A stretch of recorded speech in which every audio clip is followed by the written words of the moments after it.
All right, guys, we're back to reading The Barren Grounds by David A. Robertson. We are on chapter 8. This is part 2.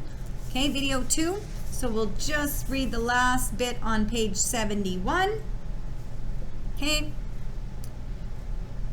We just opened a portal to another world, she said. We should go there. We should go. What? No, are you crazy? Morgan did snatch away the drawing this time, but did not burn it. So Eli really wants to try to go back through this portal. Maybe because to him something about it does remind him of home and that feeling of being at home.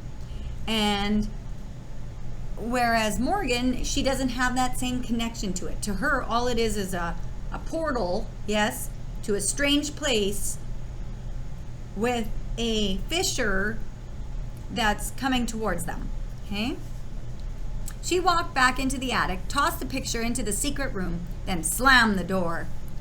Maybe the Ochek needed us, Eli pleaded. Maybe it wasn't running after us to kill us. It was stuck in that blizzard, right? It wasn't stuck in the blizzard. There was a village behind it, remember? You drew the picture. What if we're supposed to go to the other side, he asked. You said it yourself. It's a portal to another world. Why would it open now, with us right here? We can't just ignore that. That's a fair point. Like, why is this happening? What has led it to happen? And yeah, maybe they shouldn't be ignoring this, even though it does seem crazy or so absurd, right? We can't just ignore that. Oh, yes, we can, she said. We'll seal this place back up and pretend like we never found it. I like my fantasy worlds in books. I don't want to pretend that we never found it. You just want to pretend it's your home because you don't have one anymore. Oh. That's a pretty hurtful thing to say. The attic fell deathly silent. Through the door to their secret room, Morgan could hear drops of water land on the plywood from the sloped ceiling. Snow, left over from the blizzard, melting. Eli, she whispered, I'm so sorry. Of all the things she'd done today, this was by far the worst. I was scared. Instead of answering, instead of looking up at Morgan, Eli just got up and left with his head down. She heard his steps on the stairs to the second floor. Morgan waited a moment longer, then followed behind him. By the time she walked into the hallway, he'd already shut the door to his bedroom. Morgan went to her room. She shut the door, took off her damp clothing, put on a pair of sweats and a ratty old t-shirt, and collapsed onto her bed. She lay on her stomach, with her face pushed hard into the pillow, crying until it was as damp as the clothing she'd taken off. So Morgan does talk about how she has this temper, or even maybe we would call it something more than temper, a bit of a mean streak in her, and she tries to control it.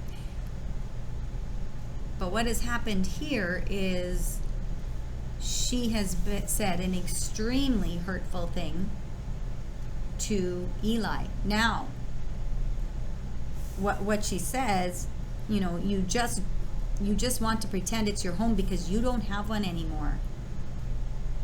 That is hurtful. However, there's probably elements of what Morgan is saying being true.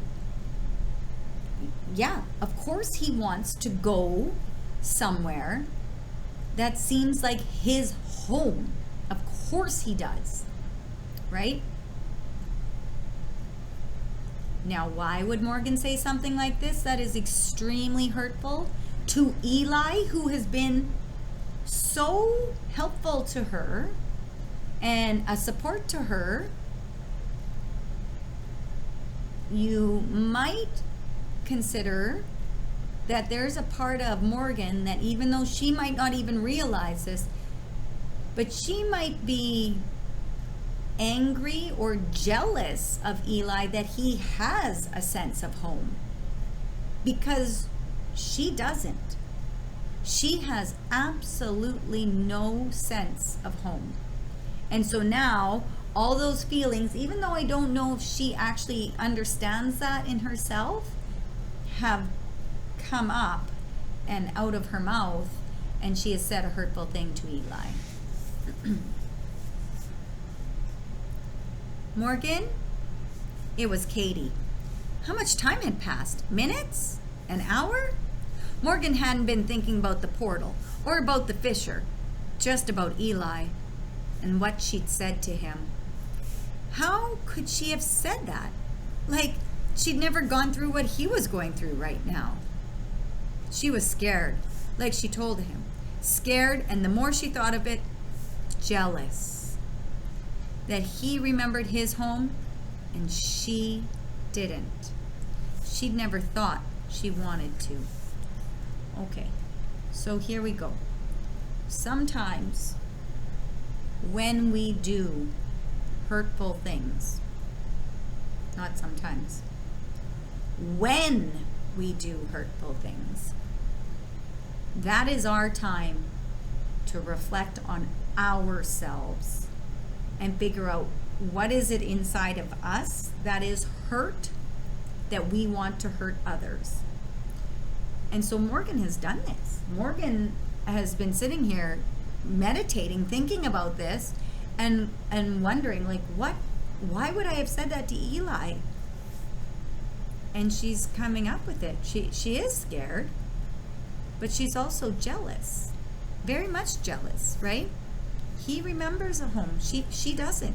She doesn't remember that home. She doesn't have a connection to anything, to a home, to a village, to her culture, to her identity. Morgan feels empty and lost. He remembered his home and she didn't. She never thought she wanted to. Morgan didn't say anything, but she felt Katie sit down at the foot of her bed. She looked up to see that Katie was holding the shoebox, and the first thing Katie did was put it on the ground and slide it across the carpet until it was flush against the wall.